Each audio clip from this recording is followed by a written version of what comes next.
All right. So, what comes to mind when I say a man's man? Like, what does that term like mean? What do you envision when you see here a man's man? I think most people's definition would typically be something along the lines of very tall, muscular, um, maybe even thick beard. Not sure Oh, about that, but oh yeah. I guess not basically nowadays. everything, basically everything that you would imagine for like the most masculine man in terms of like the Western perspective.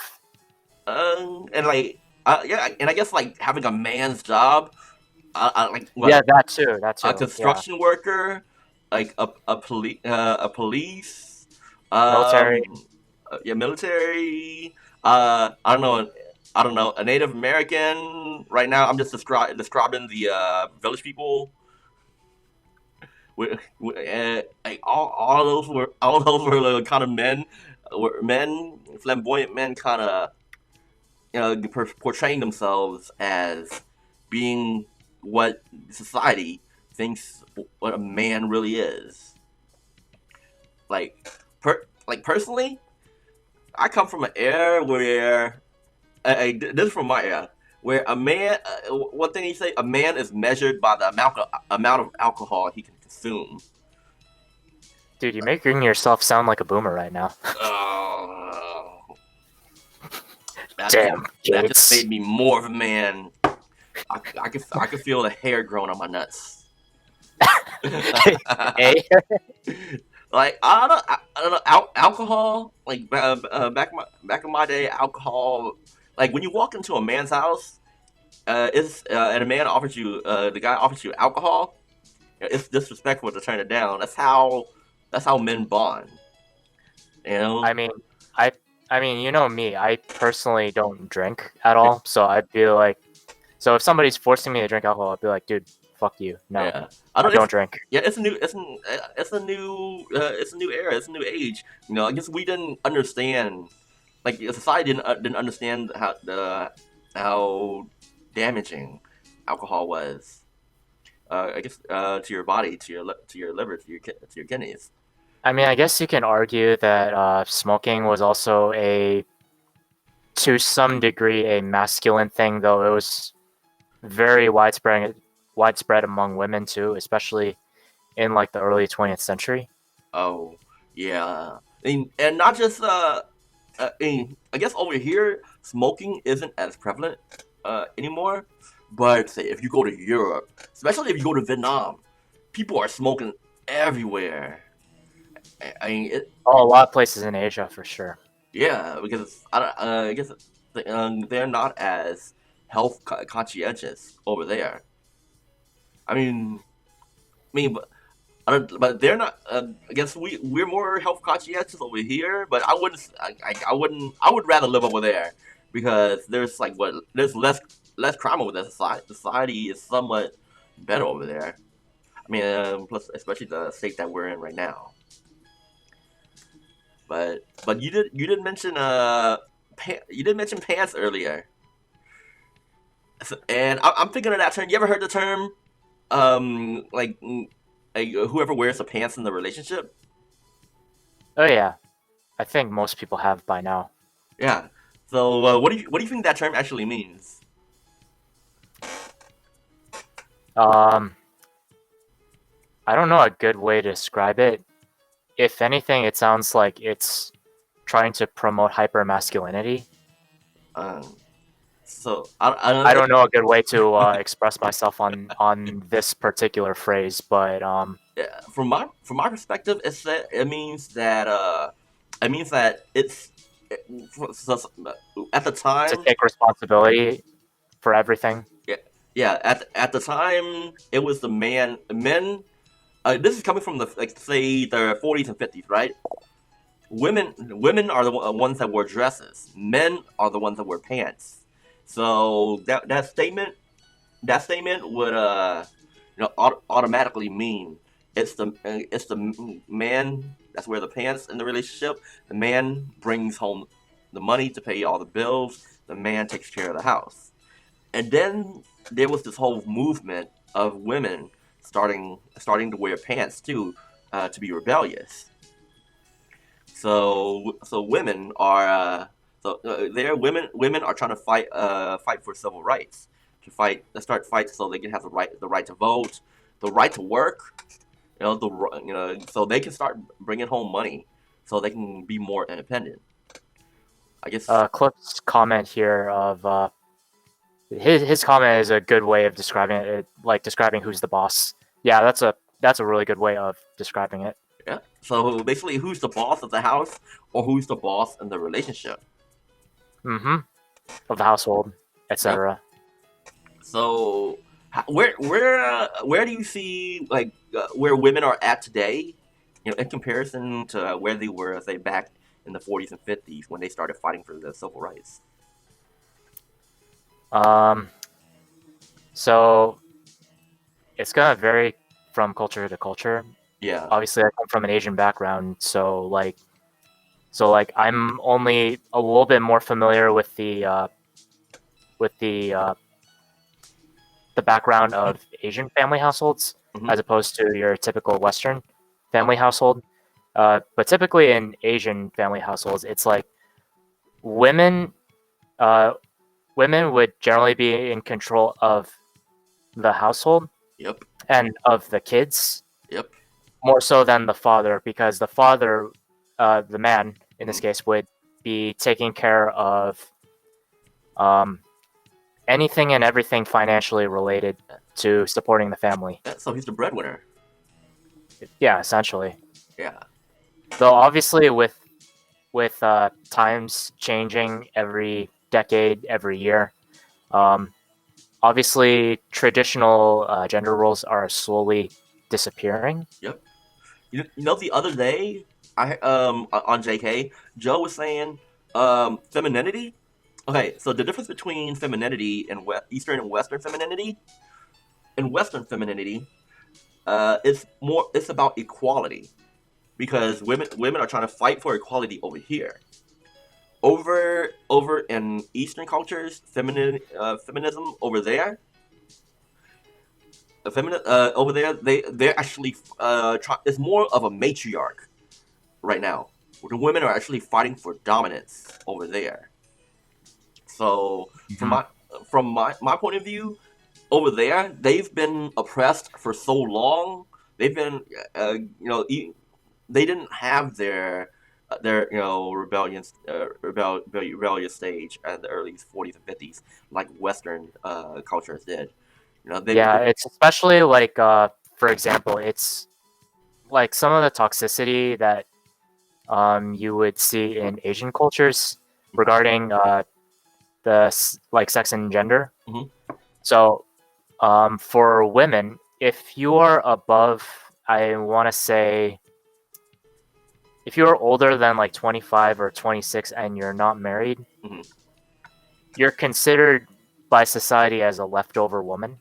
Oh, It's like that in China. I'm not sure how much more prevalent that is in like the other Asian countries. oh, damn, that sucks. I mean, China. I would say, I don't know, China, outside of all the other other Asian ethnicities. I guess the way they are now is a lot different in comparison. But yeah, why bring up this particular All subject? right. So speaking of who's wearing the pants, who's wearing the pants, relationship or not, take a look at this picture. Uh, does the name Ben Shapiro ring a bell? Yes, and also, Mm-mm. So, yeah. you need to show a little bit more cleavage for the ladies. So, all right. So Ben Shapiro here, a member of One Direction. He was on the cover of Vogue Wait, magazine. Ben Shapiro? You mean Harry No, Styles? Because my that's bad. where this Harry is. Styles. Harry Styles. I got mixed up. Oh, yo, I'm about to tell you about Ben Shapiro. Yeah. So Yeah. So everyone, for what we're looking at right now, this is Harry Styles of One Direction. Harry Styles for One Direction. Oh, I'm pretty. Ben Shapiro, he probably can't sing, but Harry Styles from One Direction. He was on the cover of Vogue magazine, rocking this dress right here. So, for all y'all who are just listening, this looks like it's in like a grassy field, and it's like a really long dress. I guess think of how a wedding dress is, how in the back it just drags on the ground, but instead this is in the front, and there's like a kind of a jacket on top. But it's not. The article is not about Harry Styles in a dress. The article is about how Ben Shapiro and Candace Owens, both conservatives, both political commentators. I know Ben Shapiro is one of the best-selling authors for New York Times. Yeah. For anyone who doesn't know Ben Shapiro, uh, he's very much a Judeo-Christian who leans on the side of heavily on the side of conservatism. I would say on the political spectrum. Yes. So he after after that cover came out from Vogue magazine, Ben Shapiro tweeted out basically in short saying that this is uh, is a kind of an attack on modern masculinity, and it could jeopardize modern masculinity. And Candace Owens backed him up on this. And this article went viral. Twitter started blowing up like they usually do with with influencers or celebrities tweeting out things like like this, kind of challenging how the norm how societal norm is changing right now. So personally, no, I don't know. Personally, I think that okay, being that it's attack on modern masculinity, let me bring up very masculine men in the past that's worn dresses. Julius Caesar, Louis the Yep. Fourth, huh? No, I said yep. I've Okay, seen that one. Louis the 14th, and there was one more I jotted down. Oh, Henry the Eighth. All like Wasn't all Louis the 16th also a dress wearer too? I can't remember. Oh, I forgot. I was just thinking Louis the 14th because there's this one really fancy, expensive liquor that's called Louis the 13th. Like one bottle of that is like $15,000. Not on my salary, pal. But yeah, all of those historical men were great men of war. Oh, Henry VIII, he was a king. So in so the fact that Ben Shapiro says that it's a threat to modern masculinity, he must have missed a couple days of history class, and I'm pretty sure any of those three men that I listed would slit his throat uh, with no fault at all. So that's why I stand on men wearing dresses. If you comfortable in it and you can rock it, go ahead and wear a dress.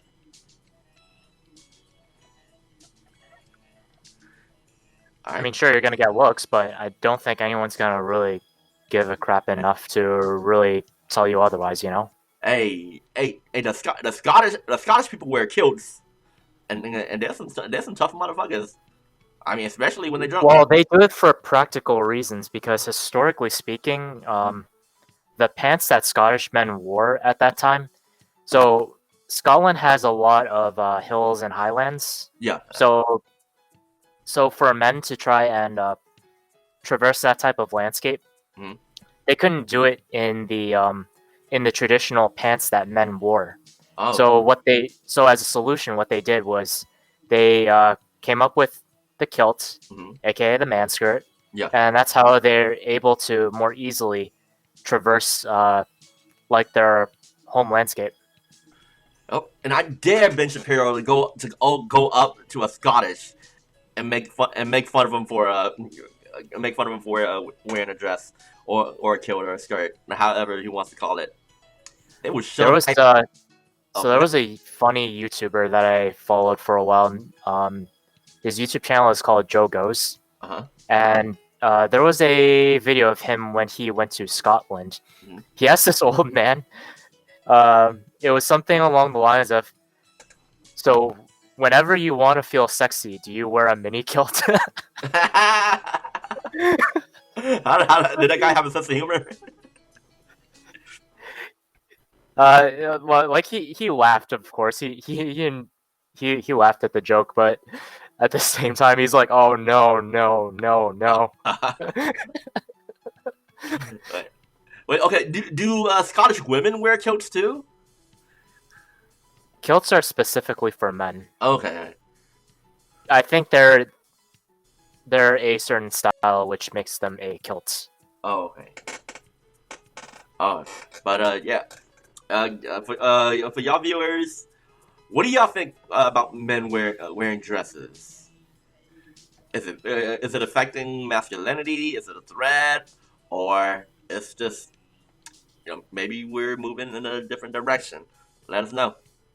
Put it I in the mean, comments. historically speaking, there was a time when it was the norm for men to wear dresses in Europe, especially. Yeah. I, I mean, honestly, the other year I went to a toga party. I was wearing a toga that could also be. I guess it would also be considered maybe a dress, and it felt very free. I was more comfortable wearing it. Oh, actually, after a quick Google search, Uh huh. um, so this is pretty recent, actually, as in like the last 100 years. Ernest Hemingway, Hmm. FDR, Yeah. they both had their picture taken while wearing white skirts that were considered gender neutral for the time Oh, period. oh, so they were unisex skirts. Guess so. Huh. Didn't know that. Interesting. I don't know. I don't know. Maybe this is the start of gender neutral clothing. Because when I saw that picture, when I heard about this, I was expecting, I don't know, a pink dress, glitter. Not that men can wear pink, but something more revealing. But this picture, it wasn't revealing at all. It kind of, I don't know. In my opinion, it looks very tasteful. It looks kind of classy. Looks like a pain in the ass to walk in, though. Yeah, but I don't I know. don't know if it's really. I don't know if it's really practical to wear something like that around unless you're going to a celebration or something like that. But Like a ball. he looks like he's in the. He looks like he's in the plains of Kansas. Yeah. So I don't know. Maybe the purpose of that dress is just. I mean, I wouldn't even imagine how do you go to a ball in that. People can't walk around you. You can't People are be. gonna step on you. Yeah, exactly. So yeah, I'm just thinking about the practicality of it personally. yeah. I don't know. From my experience, a lot of women's clothing, from my point of view, it doesn't really seem practical. Like, I mean, personally, high heels, I don't see that as practical. Whenever they complain about how uncomfortable it is, you don't know how many times I had to carry a woman because she was uncomfortable in her heels. I'll be honest, I'd be okay if high heels as a fashion trend just died out. It's just completely impractical and, well, impractical and also not good for you either. Uh, Not good for your feet. no, no, and personally, I'm intimidated by taller women. Y'all need to stop wearing those heels. Stop making us short guys feel insecure. Yep, and and that's like if fucking that's lying right there. You ain't that tall. What? And them wearing makeup, that's a lie too. You ain't that pretty. Ooh. Let us know what you think about this article and our opinions in the comments. And for more daily viral news, hit that subscribe button and that bell. This was TBG Spills the Tea, coming at ya with daily viral news. Catch us on the next one.